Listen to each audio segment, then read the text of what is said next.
Hello and welcome to Dishelved with Adam White. Today I'm going to talk about the trashiest book I've ever read.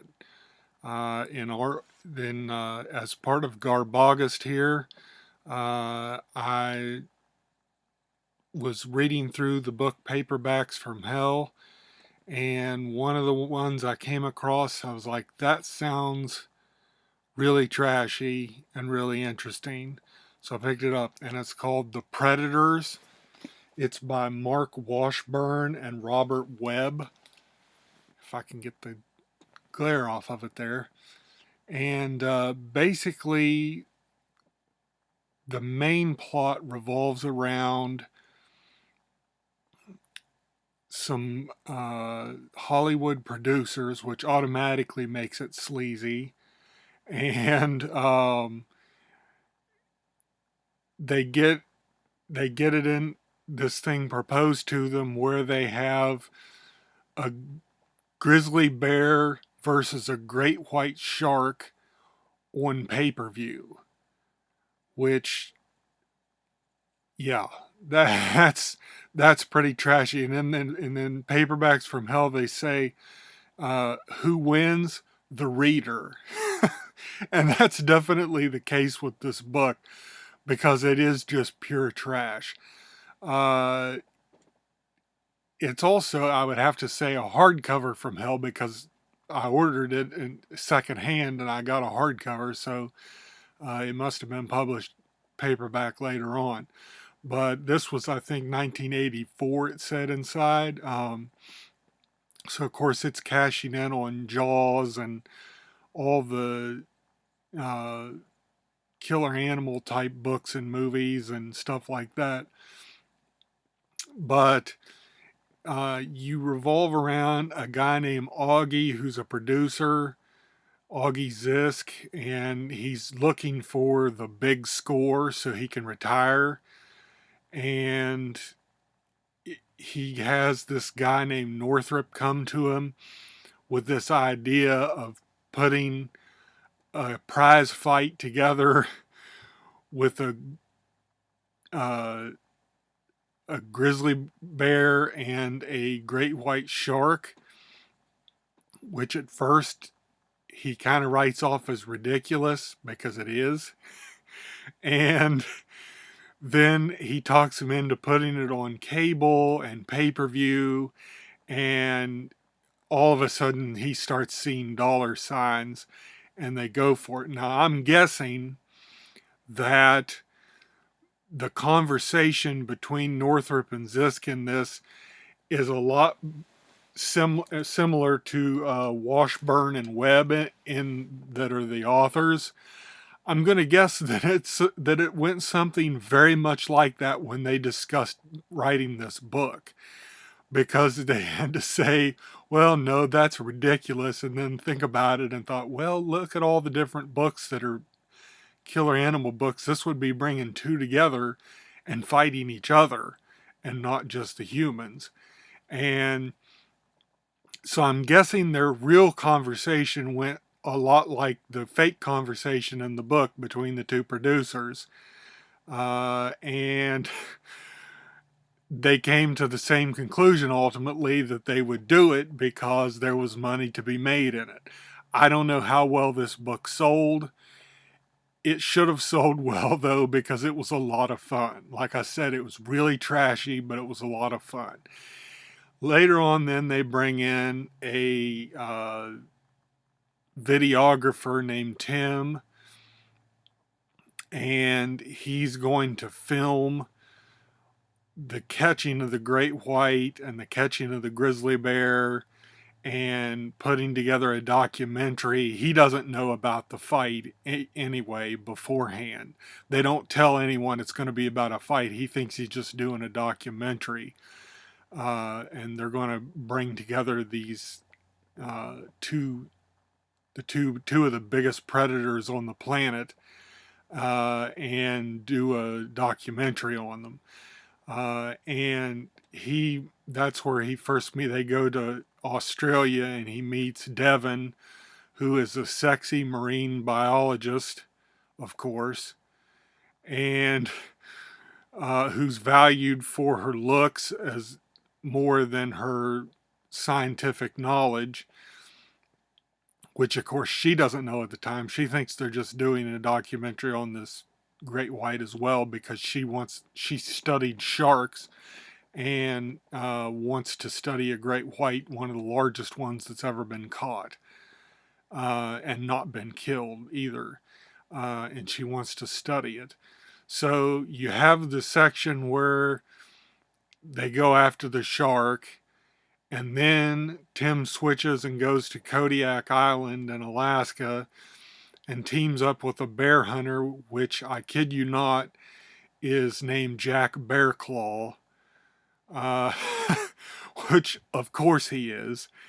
And he teams up with him and some Native Americans there to go after the biggest grizzly that they've ever seen.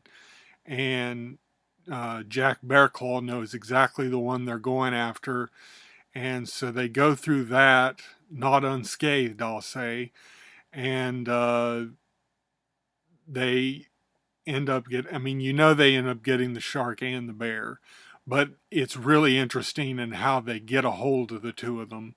And that takes up the majority of the middle of the book. And you get to know the characters. And anyway,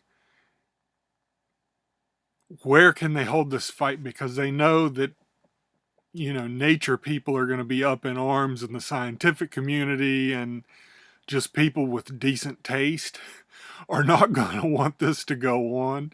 So they find a third world country down in South America, San Cristobal, which has just a dictator, and they talk him into what a good idea it would be for his country and to bring in tourism and everything. And so he's finally like, well, yes, I see that this would be, beneficial for my country, because you don't get the idea he's super bright, but the dictator does agree to it finally. And so now they've got a place to have it. And what are they going to do? They're going to get cruise ships and get a bunch of people in from the mainland, because there's going to be a lot of betting going on and a lot of people watching it and watching it on pay-per-view and getting millions of new subscribers and all this stuff. And it just keeps getting more and more ridiculous. And I don't want to say how the fight actually goes or if it goes on, because I don't want to give anything away. Not that it probably would be, but let's just say that by the end everything goes bat guano crazy, and it just Bear Claw and Devin and Tim all get, when they find out what's going to happen with these animals, they're against it, and they're like, why in the world would you do this and pit them against each other? And they want to try to stop it, but they can't. And then everybody has really disposable morals in this, and at one time or another are for the fight, and sometimes they're against it. And you just get people of loose morals in this. And it also has, as the late great Norm Macdonald would have said, dirty, dirty sex. So they didn't leave that out. And that's at several places in the book. Some of them very random, just because they wanted to get more in there, and adds to the trashiness of the book. And so, having this book, just saying the main idea of it, which is the world's biggest grizzly bear versus the world's biggest great white shark, that's just trash. And it was fantastic. I really enjoyed this book.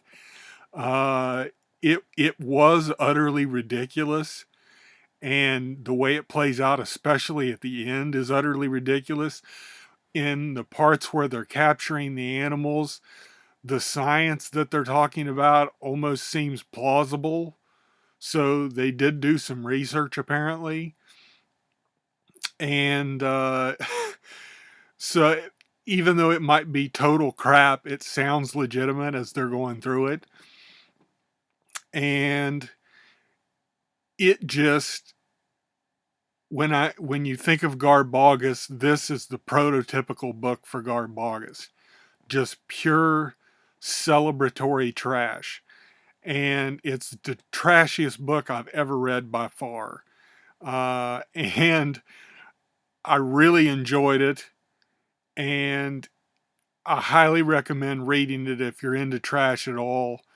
If you think, cashing in on a multiple uh, things, the killer animals, Jaws, uh, sex, gratuitous violence, gore, uh, third world countries that, are part of, especially at the time this was written, which were big with dictatorships. Not that they still aren't, they still are. So, um, anyway, just a really trashy book, the trashiest I've ever read, and I can't recommend it highly enough. If you're doing GarbAugust, The Predators is a book for you. Uh, again, it's by Mark Washburn and Robert Webb. The Predators doesn't have anything to do with the Predator movie franchise. That's the first thing you think of, I'm sure, when you read it. But um, and the book it does leave you thinking about it and who are the real predators.